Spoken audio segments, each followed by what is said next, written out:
लाली बहन, मैं तो सुबह से अपने घोंसले में ही बैठा हुआ था। टोना चिड़ा आया और उसने मेरी पिटाई कर दी। कहता है मैंने उसके बिस्तर पर पानी डाला है।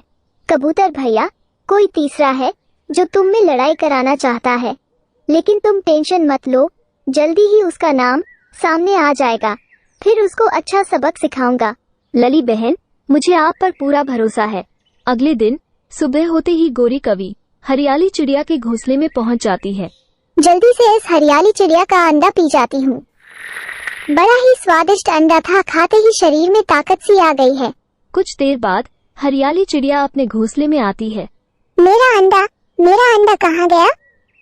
मैं तो यहीं पर छोड़ कर गई थी। कुछ देर बाद गोरी कवि उस हरियाली चिड़िया के पास आती है। हरियाली बहन, मुझे लगता है आपका अंडा चोरी हुआ है। गोरी, आपको कैसे पता कि मेरा अंडा चोरी हुआ है? पता कैसे नहीं होगा, मैंने खुद अपनी आंखों से लाली चिड़िया को यहाँ से अंडा ले जाते हुए देखा है। लेकिन गोरी, लाली चिड़िया मेरे अंडे का क्या करेगी? हरियाली बहन अपने बेटे के लिए ऑमलेट बनाएगी। अभी भी तुम सवाल ही पूछती रहोगी या अपना अंडा लेने जाओगी? जब तक तुम जाओगी तब तक तो उसका ऑमलेट बन चुका होगा।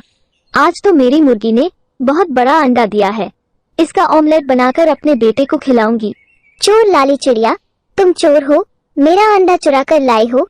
हरियाली बहन, मैं आपका अंडा क्यों चुराऊंगी? ये अंडा तो आज मेरी मुर्गी ने दिया है।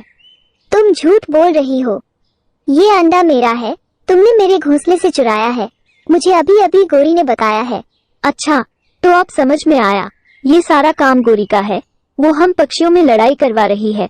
हरियाली बहन, कोई बात नहीं, आप ये अंडा ले जा सकती है। हरियाली चिड़िया उस मुर्गी के अंडे को लेकर अपने घोंसले में चली जाती है।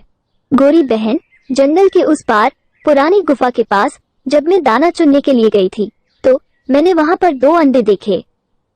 मैं तो वहीं पर जा रही हूँ, उन अंडों को लाकर अपने बेटे के लिए ऑमलेट बनाऊंगी। लेकिन छोटी चिड़िया, तुम तो मुझसे तेज भी नहीं उड़ सकती, तो वहाँ पर मुझसे पहले कैसे पहुँचोगी?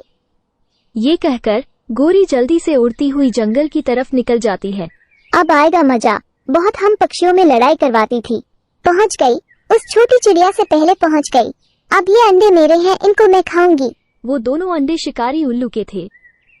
जैसे ही वो गोरी को अपने घोंसले में देखता है तो उसकी धुनाई शुरू कर देता है। उल्लू जी, प्लीज मुझे छोड़ दो, मैं तो गलती से यहाँ पर आ गई। अच्छी तरह पिटाई खाने के बाद गोरी कवि अपने घोंसले में आ जाती है। गोरी बहन, कैसे रही दोनों अंडे?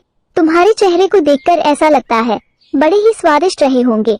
अब तुम्हें कभी भी अंडों की भूख नहीं लगेगी। प्यारे दोस्तों, वीडियो को लाइक और चैनल को सब्सक्राइब करिए।